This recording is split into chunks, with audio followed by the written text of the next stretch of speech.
So today, let's use chopsticks. Oh no!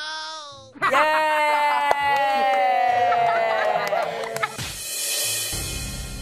Sa huling mga linggo ng Batch 4 housemates, nagsunod-sunod ang kanilang pagkatalo sa weekly task ni Kuya.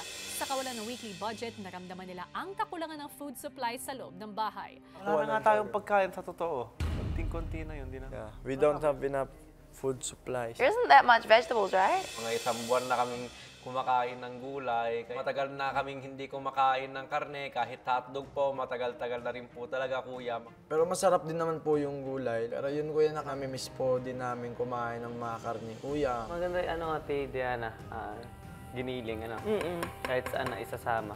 Sana makapagkarne na tayo. Kaya naman sa pagsisimula ng Big Back to Bahay, kasabay ng pagbabalik ng Big Four mula sa iba't ibang batches ay mga hamon na makapagbibigay sa kanila ng dagdag na pagkain. Mga napanood. Oh! Foods! Foods! Grabe po yung nakakuha po talaga. Ang the best po sila. Salamat po dahil sa kanila may uulamin po kami. Makakatingin po kami ng karne. Hey! Oh! So we have food. Talaga? Yeah! Oh my gosh! Thank you. Gawin natin yan bukas. Kasi gulay kayo, di ba? Talaga? Oo, kagaya namin. Ayun din ba? Gulay din ba yung bash nyo? Ano? Gulay kami. Miss yun, ha? Amin din. 1.5 weekly task lang yung nanalo. Kuya, pakikuha na lang namin. Every time na may dumarating po na bagong housemate, ayun nga po may napapalalunan pong food. Sobrang pasasalamat lang po talaga sa nag-effort para makakuha ng pagkain, kuya. Every time nakakain, excited na ako, kuya. At dahil may karne na sila, isa sa mga unang niluto ng housemates ay ang Pinoy favorite na chicken adobo. Pero bago kumain, si Fumiya may ni-request kay Kuya.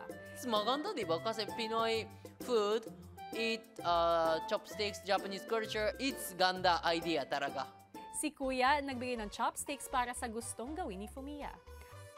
Ingat. Eh, bakit? This one, di ba? It might chop you. Talaga? Oh! Hi. Ano po yun? Plato. Are you eating? No, not yet. Ah, talaga? Bakit? Kasi wait. Sili nga. Chopstick? Sobrang eating. So, Uy, kuya, hindi ako marunong mag-chopstick. so today, let's use chopsticks. Oh no! Yay! Di po talaga ako marunong mag-chopstick. Pagtabang ko po siya, medyo po pumapaling na gano'n, kaya po dahan-dahan iikot siya. I want to share Japanese culture to Go. Filipino. Always Filipino teaching to me, di ba? Oo. So today, yeah, ganon. Yeah, like, ganon. Oh, Yen, are you okay? Yeah. Hindi, ganon. Like this? Ang hirap naman! Yeah, I call bunso. This type of, okay? So, youngest. Yeah, youngest. Hindi siya madumi. Kasi, baba, di ba? Oh. And then, up is like this. Oldest. Yeah. And it's pantay. This bunso is like tambay. That's like no moving. Tambay. Tambay is no moving, di Tambay. ba? Ganon. Ang galing! Check now. Ay. Yun. Pwede. Pwede. Ayan. This is tambay, di ba? Tambay. Yeah. So, Yun. yun, tama. Ang galing! Kung may mga nakagawa agad, ang iba naman mukhang hirap pa rin.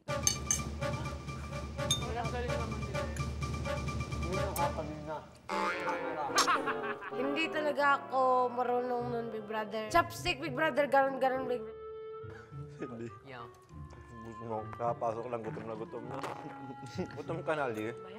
Okay lang. Sure ka? Oh. Argel style. May napapansin ako. Ganun ba? Nakita mo?